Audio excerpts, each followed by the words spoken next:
Welcome to MBC study point. MBC study point में आपका फिर से स्वागत है। इस वीडियो में हम क्लास 10th दही वाली मगम्मा का प्रश्न उत्तर करेंगे।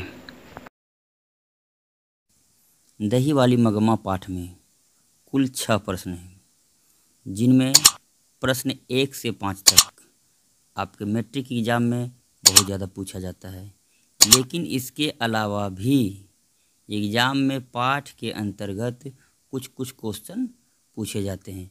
अतः आप लोग इसे अच्छे से अध्ययन कर लीजिए, ताकि एग्ज़ाम में किसी भी तरह का क्वेश्चन पूछे तो आपसे डील हो जाए। आपका प्रश्न है क्वेश्चन नंबर 1, मगम्मा का अपनी बहू के साथ किस बात को लेकर विवाद था?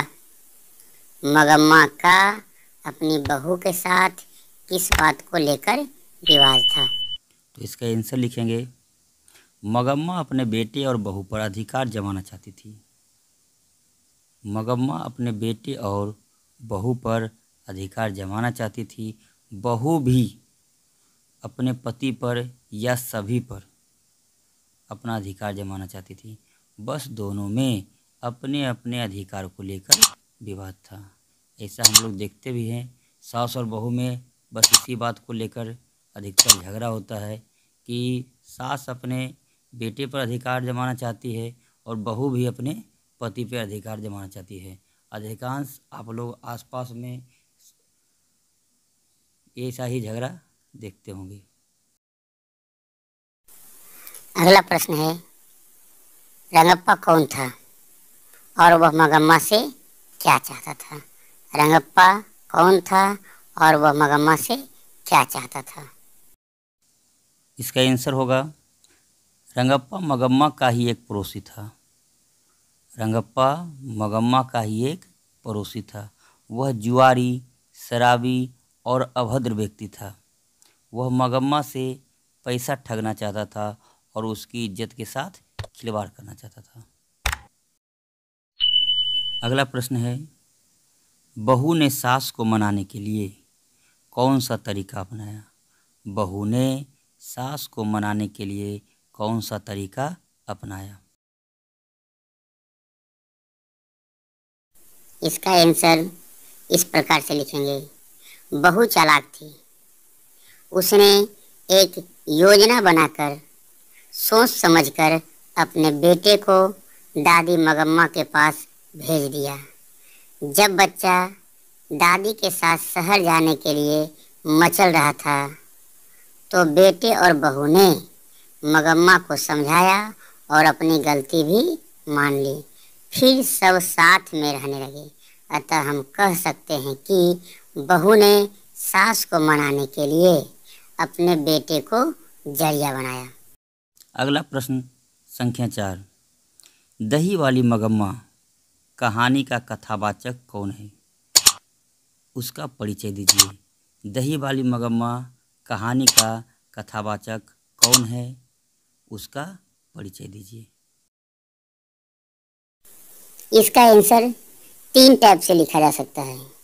पहला, खुद मगम्मा हो सकती है। दूसरा, लेखक की माँ, जो मगम्मा से कहानी सुन करके उसकी बातों को लेखक को बताया। या फिर तीसरा, खुद लेखक हो सकता है। तो यहाँ हम लेखक की माँ को कथावाचक मानकर उसका उत्तर लिखेंगे। तो यहाँ हम लेखक की माँ को कथावाचक मानकर उसका उत्तर लिखेंगे। तो इसका आंसर इस प्रकार से लिख सकते हैं कि दही वाली मगम्मा कहानी का कथावाचक लेखक की माँ है। वह बेंगलोर की रहने वाली एक संभ्रांत महिला है। मगम्मा इसे माजी कहकर बुलाती है। वह सांसारिक परिस्थितियों को अच्छी तरह समझती है। वह समझदार और अंधविश्वासों से दूर रहने वाली महिला है। इस हिसाब से हम लोग इसका आंसर लिख सकते हैं।